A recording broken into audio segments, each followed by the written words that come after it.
বন্ধুরা, আরজিকর ম্যাটারে মারাত্মক তথ্য আপনাদেরকে দিব। এবার সঞ্জয় রায়ের পর এবার সন্দীপ ঘোষের পালা জেলে যাওয়ার কারণ হাইকোর্ট থেকে বিচারপতি বড় নির্দেশ দিয়েছেন সন্দীপ ঘোষকে নিয়ে। কি নির্দেশ দিয়েছেন চলুন আপনাদেরকে পুরো ডিটেলসে বলবো। বলতে পারেন যে সন্দীপ ঘোষের মাথায় বাজ পড়লো। বন্ধুরা চলুন আপনাদেরকে পুরো ডিটেলসে বলবো। তার সাথে আরেকটি অত্যন্ত গুরুত্বপূর্ণ তথ্য যে সিবিআই হাইকোর্টে মুখ বন্ধ খামে জমা দিয়েছে রিপোর্ট। কি আছে সেই মুখ বন্ধ খামে চলুন আপনাদেরকে পুরো ডিটেলসে বলবো। চলুন তার সাথে আরেকটি অত্যন্ত মর্মান্তিক যে তিলোত্তমার মা বাবা আজকে আবার ওনারা হা হা করে কান্না করছেন, চোখ থেকে জল ঝরঝর করে ঝরছে। আর ওনারা অনুরোধ করে সবার কাছে কথাগুলো বলছেন। কি বলছেন যে ফেব্রুয়ারি মাসের 9 তারিখে আমার মেয়ের জন্মদিন। চলুন আপনাদেরকে পুরো ডিটেলসে বলবো। চলুন। নমস্কার বন্ধুরা, আমি সনকা। আমার নতুন একটি প্রতিবেদন আপনাদের সকলকে স্বাগত। বন্ধুরা তো সন্দীপ ঘোষের মাথায় বাজ পড়লো। বলতে পারেন যে সন্দীপ ঘোষ এবার বিরাট চাপে। বন্ধুরা কারণ এবার সঞ্জয় রায়ের পর সন্দীপ ঘোষের জেলে যাওয়ার পালা। অনেক তো হয়েছে তাই না, অনেক তো হয়েছে। এবার সন্দীপ ঘোষ জেগে উঠবে আর এবার আবার নাচবে সন্দীপ ঘোষ। তো এবার আপনাদেরকে পুরো ডিটেলসে বলি যে সন্দীপ ঘোষের মানে কি হয়েছে, যে সন্দীপ ঘোষকে নিয়ে বিচারপতি কি রায় দিয়েছেন পুরো ডিটেলসে বলছি। একটু কথাগুলো মানে মনোযোগ দিয়ে শুনুন বন্ধুরা। যে আরজিকরের প্রাক্তন অধ্যক্ষ মানে প্রাক্তন প্রিন্সিপাল সন্দীপ ঘোষ বর্তমানে অবশ্য জেলের 4 দেওয়ালের মধ্যে জীবন কাটছে। সন্দীপ ঘোষের পয়েন্ট টু বি নোটেড। বর্তমান সন্দীপ ঘোষ কিন্তু জেলের মধ্যে রয়েছেন, কারণ সন্দীপ ঘোষ জামিন হয়েছে। কিন্তু যেহেতু দুটো কেস, তো একটি কেসে সন্দীপ ঘোষ জামিন পেয়েছেন কিন্তু একটিতে পাননি। কিন্তু এবার কি হয়েছে যে চিকিৎসক মানে তিলোত্তমার ধর্ষণ, খুন এবং আরজিকরের আর্থিক দুর্নীতি 2 মামলাতেই কিন্তু তাকে গ্রেপ্তার করা হয়েছে। সিবিআই এর মধ্যে ধর্ষণ খুনের মামলায় সিবিআইয়ের মানে ধর্ষণ ও খুনের মামলায় সন্দীপ ঘোষ জামিন পেলেও কিন্তু আর্থিক দুর্নীতি মামলা থেকে এখনও অব্যাহতি পাননি সন্দীপ। বুঝতে পেরেছেন? মানে ধর্ষণ খুন মামলায় কিন্তু সন্দীপ ঘোষ জামিন পেলেও দুর্নীতি মামলায় কিন্তু সন্দীপ ঘোষ এখনও অবধি জামিন পাননি। এবার তাকে নিয়েই সামনে এসেছে বিরাট বড় খবর, যেটা যে সন্দীপ ঘোষ বড় ধাক্কা পেলেন। বন্ধুরা বলতে পারেন যে যেটা বললাম মাথায় বাজ পড়লো। কি হলো সেটা বলি এবার আপনাদেরকে। আরজিকর মামলায় গত বছর নভেম্বর মাসে চার্জশিট জমা পড়েছিল। তবে স্বাস্থ্য ভবনের তরফ থেকে এনওসি না মেলায় চার্জ গঠন প্রক্রিয়া আটকে ছিল। পয়েন্ট টু বি নোটেড যে স্বাস্থ্য ভবন তরফ থেকে এনওসি না মেলায় চার্জ গঠন প্রক্রিয়া আটকে ছিল। এই বিষয়টি সুপ্রিম কোর্টেও উল্লেখ করেছিলেন সলিসিটর জেনারেল তুষার মেহতা। চার্জ গঠনের ক্ষেত্রে কেন অনুমতি বা অনুমোদন দেওয়া হচ্ছে না, এই নিয়ে সুর চড়িয়েছিল বিরোধী চিকিৎসক সংগঠনগুলি। কারণ এই বিষয় নিয়ে অনেক তোলপাড় হয়েছে যে কেন অনুমোদন দেওয়া হচ্ছে না। বিরোধী চিকিৎসক সংগঠনগুলি এই নিয়েও কিন্তু ওনারা বলেছিলেন। এবার জানা গেল এনওসি দিয়ে দিয়েছেন স্বাস্থ্য ভবন। পয়েন্ট টু বি নোটেড যে এনওসি দিয়ে দিয়েছেন স্বাস্থ্য ভবন। একাধিকবার বলার পরেও কাজ না হওয়ায় কলকাতা হাইকোর্টের বিচারপতি তীর্থঙ্কর ঘোষের এজলাসে মামলা করেন আইনজীবী তরুণজ্যোতি তিওয়ারি। মঙ্গলবার সেই মামলার শুনানি হওয়ার কথা ছিল, তবে তার আগেই এনওসি দিয়ে দিয়েছে যার জন্য স্বাস্থ্য ভবন।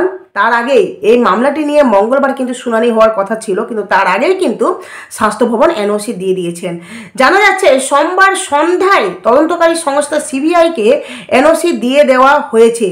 ফলে আরজিকরের প্রাক্তন অধ্যক্ষ সন্দীপের বিরুদ্ধে চার্জ গঠনে আর কোনো রকমের বাধা রইল না। বুঝতে পেরেছেন যে সেই চার্জ গঠন যেটা আটকে ছিল এবার কিন্তু সেটা আর বাধা রইল না। জানা যাচ্ছে বিচারপতি ঘোষ নির্দেশ দিয়েছেন 7 দিনের মধ্যে, পয়েন্ট টু বি নোটেড 1 সপ্তাহ মানে 7 দিনের মধ্যে সিবিআইয়ের বিশেষ আদালতে চার্জ গঠন করে দ্রুত শুনানি করতে হবে। এবার স্বাস্থ্য ভবনের তরফ থেকে এনওসি এসে যাওয়ায় সন্দীপের বিরুদ্ধে চার্জ গঠনে আর কোনো রকমের কোনো বাধা রইল না, যার জন্য বিচারপতি ঘোষ উনি কিন্তু নির্দেশ দিয়েছেন যে 7 দিনের মধ্যে কিন্তু দ্রুত চার্জ গঠন শুনানি করতে হবে। উল্লেখ্য, গত 9 আগস্ট আরজি কর হাসপাতালের জরুরি বিভাগের 4তলার সেমিনার রুম থেকে উদ্ধার হয়েছিল তিলোত্তমার মানে চিকিৎসক পড়ুয়ার মৃতদেহ। এই ঘটনার পরে একাধিকবার প্রশ্নের মুখে এসে পড়েছিলেন তৎকালীন অধ্যক্ষ সন্দীপ ঘোষ, কারণ মাস্টার মাইন্ড তো সন্দীপ ঘোষ, তাই না? তার জমানায় হাসপাতালের অন্দরে হওয়া একাধিক দুর্নীতির অভিযোগে প্রকাশ্যে আসতে শুরু করে। পরবর্তীতে তাকে ধর্ষণ, খুন ও আরজিকর আর্থিক দুর্নীতি এই 2 মামলাতেই গ্রেপ্তার করে সিবিআই। এর মধ্যে ধর্ষণ খুন মামলায় জামিন পেয়েছেন, কিন্তু আর্থিক দুর্নীতি মামলাতে সন্দীপ কিন্তু এখনও অবধি জেলবন্দি রয়েছেন। আশা করি আপনারা এই তথ্যটা পেয়ে একটু হয়তো খুশি হয়েছেন। আর অন্যদিকে তিলোত্তমার মা বাবা আজকে অঝরে কান্না করছেন। ওনারা আজকে কান্না করছেন, এমনভাবে কান্না করছেন, ওনাদের কান্না দেখে অন্তটা যেমন মনে হচ্ছে যে কেঁপে উঠছে। ওনারা বলছেন মেয়ের মৃত্যুর পিছনে সবাই জড়িত আছে, সকলে মিলে আমার মেয়েটাকে ষড়যন্ত্র করে মেরে ফেলেছে। ওনারা বলছেন কুণাল ঘোষ, তৃণমূল নেতা কুণাল ঘোষ ওনাদেরকে মানে তিলোত্তমার মা বাবাকে কটাক্ষ করে যে কথাগুলো বলেছিলেন, সেখানে তিলোত্তমার মা বাবা বলেছেন কুণাল ঘোষ তো আমার থেকে বয়সে ছোট, মানে তিলোত্তমার বাবা বলেছেন আমার ভাইয়ের মতো, অনুরোধ করছি 9 ফেব্রুয়ারি মেয়ের জন্মদিন, ওই দিন সারাদিন আমার বাড়িতে থাকুক, দেখুক আমাদের কি করুণ পরিস্থিতি, আমরা কি অবস্থায় আছি, তাহলে হয়তো উনি বুঝতে পারবেন যে আমরা কি চাইছি, কেন আমরা লড়াই করছি। আমরা কোনো দলের থেকে নই, আমরা কোনো রকমের কারো মুখ্যপাত্র নই, আমরা শুধুমাত্র জাস্টিসের জন্য লড়াই করছি। এমনকি ফিরহাদ হাকিম, কল্যাণ বন্দ্যোপাধ্যায় সবাইকে তিলোত্তমার বাবা অনুরোধ করে এই কথাটি বলেছেন। মুখ্যমন্ত্রী যিনি পুলিশ মন্ত্রী, যিনি আইনের বিশেষজ্ঞ, মানে মুখ্যমন্ত্রী তো স্বাস্থ্যমন্ত্রী, পুলিশ মন্ত্রী মানেই হলো আইনের বিশেষজ্ঞ, যারা আইন সম্পর্কে অনেকটাই জানেন দিদি, আর দিদি নিজেই বলেছেন যে আমি আইনের বিশেষজ্ঞ।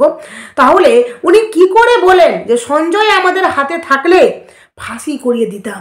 মনে পড়ছে বন্ধুরা যে মুখ্যমন্ত্রী মমতা বন্দ্যোপাধ্যায় নিজে বলেছিলেন যে সঞ্জয় রায়ের ফাঁসি হলো না, যদি আমাদের হাতে থাকতো, পয়েন্ট বি নোটেড, যদি আমাদের হাতে থাকতো তাহলে আমরা ফাঁসি করিয়ে দিতাম। এই কথাটার মানেটা কি?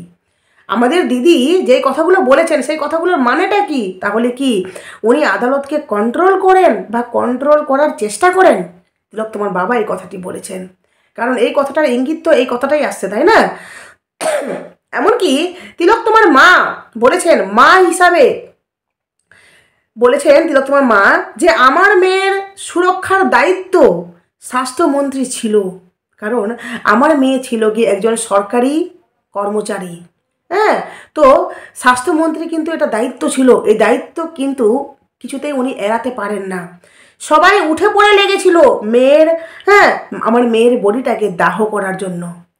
কুকুর বিড়াল মনে করেছিল, তার জন্য তাড়াতাড়ি করে পুড়িয়ে দিলেই শান্তি। আমার মেয়েটিকে মনে করেনি যে একজন কর্তব্যরত একজন সরকারি কর্মচারী বা একজন ডাক্তার। যে বডিটা মানে সবাই মানে উঠে পড়ে লেগেছিল, তড়ি ঘড়ি করে মেয়েটাকে পুড়িয়ে দিলেই শান্তি। কিন্তু কেন এত তৎপর কেন হয়ে উঠেছিল সবাই? এই কথাটি তিলোত্তমার মা বাবা বারবার বলছেন। তার সাথে বলছেন যে আমার মেয়ে তো কোনোদিনও বলবে না মা কি খাওয়ার আছে, কি খাওয়ার হয়েছে, আমাকে খাওয়ার দাও তো। ভাবুন তো একটা মা কতটা কষ্ট পেলে এই কথাগুলো বলতে পারে, যে উনি আজও বলছেন যে আমার মেয়ে আর কোনোদিনও বলবে না আমাকে যে মা কি খাওয়ার হয়েছে, কি রান্না করেছো, আমাকে দাও খাওয়ার। যার জন্য তোমার মা এই কথাটি যখন বলছেন উনি বিশ্বাস করবেন না, উনি কাঁদছেন, ঝরঝর করে চোখ থেকে জল ঝরছে। ওনার কথাগুলো শুনলে কতটা কষ্ট লাগে সত্যিকারই একটা মা হয়ে বুঝতে পারছি। আমরা প্রতিজ্ঞাবদ্ধ, তোমার মা খুব ভালো একটা কথা বলেছেন যে আমরা প্রতিজ্ঞাবদ্ধ, যে আমরা ইস্পাত হয়ে লড়াই করে দুর্নীতি মুক্ত স্বাস্থ্য দপ্তর করে যেতে পারি, করে যেতে যেন পারি, আমরা সেটার জন্য চেষ্টা করব। ওনারা অনেকে বলছেন না, অনেকে মানে তৃণমূল নেতা কটাক্ষ করে বলছেন যে মেয়ের জন্য তো কোনো কান্নাই নেই, কোনো কষ্টই নেই, তাহলে কি মেয়ের সাথে কিছু হয়েছিল? কিন্তু তিলোত্তমার মা বাবা আজকে উত্তর দিলেন যে আমরা ইস্পাত হয়ে লড়াই করছি, আমরা ভেঙে পড়বো না। আমার মেয়ে তো চলে গেছে, মেয়ে তো ফিরে আসবে না, কিন্তু আমরা ইস্পাত হয়ে লড়াই করব, আমরা দুর্নীতি মুক্ত একটা স্বাস্থ্য দপ্তর ফিরিয়ে দিতে চাই পরবর্তী প্রজন্মকে। এই কথাগুলো তিলোত্তমার মা বাবা একদম জনসমক্ষে বলেছেন বন্ধুরা। ওরা বলছেন যে আমার মেয়ে যে কষ্টটা পেয়েছে, আমি চাই না পরবর্তীতে যেই সব স্টুডেন্টরা পড়তে আসবে বা পরবর্তী প্রজন্মরা এই কষ্টটা পাক, পরবর্তী প্রজন্মের মা বাবারা এই ধরনের কষ্টটা পাক। এমনকি উনি এটাও বলেছেন যে মেয়ের ঘটনা, মানে তিলোত্তমার ঘটনার পর থেকে মেয়ের এই যে তিলোত্তমার যে মারা গেছে এই যে ঘটনাটা সামনে এসে তার পরে পরে অনেক দুর্নীতি আমাদের সামনে এসে, সামনেই দেখুন না আরএল নিয়ে কত দুর্নীতি, মানে সেখানে মারা যাচ্ছে পেশেন্ট মারা যাচ্ছে, তারপরেও এই দুর্নীতিগুলো বন্ধ হচ্ছে না, কারো জীবন চলে যাচ্ছে, অথচ লোভ লালসা কিন্তু যাচ্ছে না এখনো অবধি হাসপাতালের বিভিন্ন স্টাফদের, মানে যারা হাসপাতালের ইসের মধ্যে রয়েছেন, মানে বিভিন্ন দায়িত্বের মধ্যে রয়েছেন। বলছেন যে দুর্নীতি সামনে এসছে, আমরা সেই সব দুর্নীতিকে মুক্ত করে দিতে পারি যাতে পরবর্তী প্রজন্ম সেই দুর্নীতিতে না ঝুলে। যারা আমাদের বলছেন তারা যেন আমাদের গাইড করবেন, ভালো যুক্তি দিয়ে দিন, ভালো হলে অবশ্যই আমরা সেই যুক্তিগুলো নিব, যদি যুক্তিগুলো ভালো হয় তাহলে অবশ্যই আমরা নিব, কিন্তু অযথা কেউ আমাদেরকে নিয়ে সমালোচনা করবেন না, কেউ নিন্দা করবেন না, কটাক্ষ করবেন না, ভয় দেখানোর চেষ্টা করবেন না, কারণ আমরা ভয় পাই না। উনি বলছেন, আর তিলোত্তমার বাবা এই কথাগুলো বলছেন আর রীতিমতো কান্না করছেন উনি, কারণ ওর ভিতরের কষ্টটা একমাত্র উনিই বুঝেন ভালো, যে আমার ভিতরে কি চলছে। তিলোত্তমার মা বলছেন যে আমরা কোনো কিছু দেখে আর ভয় পাই না, আমাদের জীবন থেকে সব হারিয়ে গেছে, মেয়ের স্বপ্ন শেষ মানে আমাদের স্বপ্ন শেষ, তাই আমাদের একটাই প্রতিজ্ঞা, যাতে দুর্নীতি মুক্ত করতে পারি পরবর্তী প্রজন্ম এইভাবে ভয়ে বা দুর্নীতি থেকে দূরে থাকে। কতটা ভালো কথা বলেছে একবার জাস্ট ভাবুন, যে আমার মেয়ের সাথে যেটা ঘটেছে আগামীতে কারোর সাথে যেন এই ধরনের ঘটনা না ঘটে। আর অনেকেই সেটাকে খারাপ নজরে দেখছে, বলে না দেখার নজরটাই সবার সব রকমের, যে যেভাবে ব্যাপারটাকে রিয়েলাইজেশন করবে সেভাবেই রিয়েলাইজ করতে পারবে, সেই ব্যবস্থা করব আমরা। তাই আমরা আমাদের মানে ওনারা তিলোত্তমার মা বাবা বলছেন আমরা কিচ্ছু চাই না, না টাকা না রাজনীতি, আমরা রাজনীতিও চাই না, টাকাও চাই না, আমরা শুধু চাই বিচার, আর বিচারের জন্যই আমরা বেঁচে আছি, আর শুধুমাত্র বিচারের জন্যই আমরা লড়াই করে যাব আগামীতে, যাতে সুন্দর একটা মানে স্বাস্থ্য দপ্তর যেন প্রজন্মরা পায়, আর কিচ্ছু নেই আমাদের জীবনে চাওয়া পাওয়া। যাই হোক, এই কথাটি বললাম, মানে এই কথাটি বললে না কেমন যেন ভিতরটা আমার মানে খুব কষ্ট হয়। যাই হোক, এবার আপনাদেরকে বলি বন্ধুরা, যে সিবিআই মুখবন্ধ খামে কি জমা দিলেন, মানে মুখবন্ধ খামে যে রিপোর্টটি জমা দিলেন সেই মুখবন্ধ খামে কি আছে, এবার আপনাদেরকে পুরো ডিটেলসে বলি। যে আরজি করে তিলোত্তমার ধর্ষণ ও খুন ঘটনা চোখে আঙুল দিয়ে দেখিয়ে দিয়েছে একাধিক দুর্নীতি। বললাম তিলোত্তমার ঘটনার পর অনেক দুর্নীতি কিন্তু আমাদের সামনে এসছে, দুর্নীতির আঁতুড়ঘর হয়ে উঠেছিল আরজি কর। বলা হচ্ছে সিবিআইয়ের উপর আরজি করে দুর্নীতি মামলার তদন্ত শুরু করে ইডিও, মানে ইডিকেও দায়িত্ব দেওয়া হয়েছিল এই দুর্নীতি তদন্ত করার জন্য। ইডির ভূমিকায় বিরক্তি প্রকাশ করলো হাইকোর্ট। আরজি করে দুর্নীতি মামলায় বিচারপতি তীর্থঙ্কর ঘোষ বলেন ইডি চার্জশিটও দেয়নি আর বিচার প্রক্রিয়াও শুরু করে না। প্রসঙ্গত আরজি করে ধর্ষণ ও খুনের মামলায় নির্দিষ্ট সময়ের মধ্যে চার্জশিট জমা না দেওয়ায় ইতিমধ্যে জামিন পেয়েছেন সন্দীপ ঘোষ এবং টালা থানার প্রাক্তন ওসি অভিজিৎ মণ্ডল। আর এবার মুর্শিদাবাদ মেডিকেল কলেজের ডেপুটি সুপার তথা আরজি করের প্রাক্তন ডেপুটি সুপার আক্তার আলীর মামলায় ইডির উপর বিরক্তি প্রকাশ করেছেন বিচারপতি মানে ঘোষ। আরজি করে আর্থিক দুর্নীতি মামলায় 1 সপ্তাহের মধ্যে নিম্ন আদালতকে বিচার পর্ব শুরু করতে নির্দেশ দিয়েছে কলকাতা হাইকোর্ট। নিম্ন আদালতকে দ্রুত সম্ভব বিচার শেষ করতে হবে বলে এদিন নির্দেশ বিচারপতি তীর্থঙ্কর ঘোষের। উল্লেখ্য, আরজিকর মেডিকেল কলেজের আর্থিক দুর্নীতির অভিযোগে কলকাতা হাইকোর্টের মামলা দায়ের করেন হাসপাতালের প্রাক্তন ডেপুটি সুপার আক্তার আলী। গত 23 আগস্টে সেই মামলায় সিবিআই তদন্তের নির্দেশ দেন বিচারপতি রাজর্ষি ভরদ্বাজ। 29 নভেম্বর আলিপুরে সিবিআইয়ের বিশেষ আদালতে চার্জশিট জমা দিয়েছে সিবিআই। আগামী 30 জানুয়ারি আলিপুরে পরবর্তী শুনানি রয়েছে। এদিকে আর্থিক দুর্নীতি মামলায় সিবিআই তদন্তের শেষ পর্যায়ে ইসিআইয়ের দায়ের করে তদন্ত শুরু করেছে হাইকোর্টে এদিন জানান ইডির আইনজীবী। আশা করি আপনাদের সামনে কথাগুলো ক্লিয়ার করতে পারছি যে হ্যাঁ, ইডিকে নিয়ে কেন বিরক্তি প্রকাশ করেছেন বিচারপতি। অ্যাডিশনাল এসজি জানান সুপ্রিম কোর্টে আরজি করের খুন ধর্ষণ মামলার সঙ্গেই এই দুর্নীতির মামলা চলছে।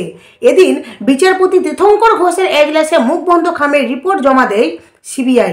ইডির আইনজীবী আদালতে জানিয়েছেন আরজি করে আর্থিক দুর্নীতির মামলায় 22 জায়গায় তল্লাশি চালিয়েছে ED. Point to be noted, 22 জায়গায় তল্লাশি চালিয়েছেন ইডি। এদিকে অভিযুক্ত সরকারি অফিসারদের বিরুদ্ধে বিচার প্রক্রিয়া শুরুর জন্য সিবিআই সোমবার অনুমতি পেয়েছে। সিবিআই কিন্তু সোমবার অনুমতি পেয়েছে।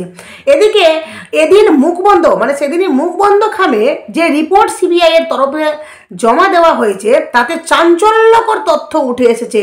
আই রিপিট, যে সিবিআই যে মুখবন্ধ খাম জমা দিয়েছে রিপোর্টটি, সেই রিপোর্টে কিন্তু চাঞ্চল্যকর তথ্য উঠে এসেছে।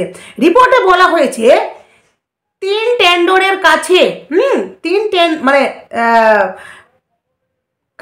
কাছ থেকে বরাত পিছু 8 থেকে 10% কাটমানি নিতেন সন্দীপ ঘোষ।